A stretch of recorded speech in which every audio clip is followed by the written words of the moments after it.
This might actually replace my PS5 controller. Now I know I mostly talk comic book movies and shows on this channel, but I've been gaming my whole life.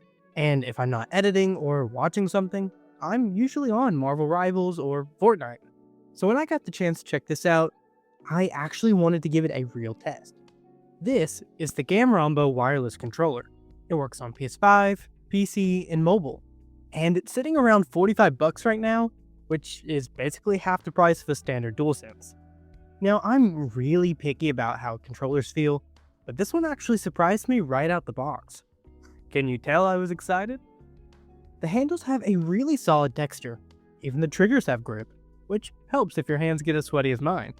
It's slightly lighter than the DualSense, but still feels solid, not cheap like some other third-party controllers I've tried.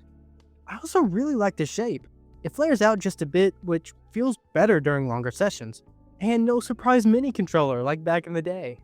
I tested this thing across Fortnite, Spider-Man, Marvel Rivals, and more on my PS5, and honestly, no noticeable delay. They also claim improved joystick durability to help with stick drift, which is a big deal for me because I'm really bad about wearing out my controllers.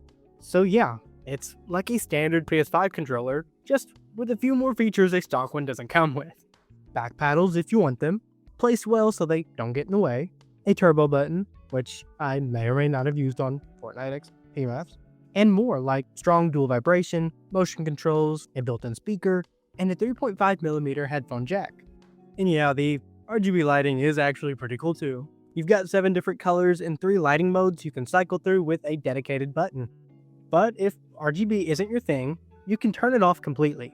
I really like the black and white design, and the buttons have this nice subtle 3D effect to them too. I did notice the buttons press a little more flush into the controller, but I got used to that pretty quickly, and the D-pad actually feels really sturdy. It doesn't do that weird loose jiggle thing that some controllers do. I really only have a few nitpicks.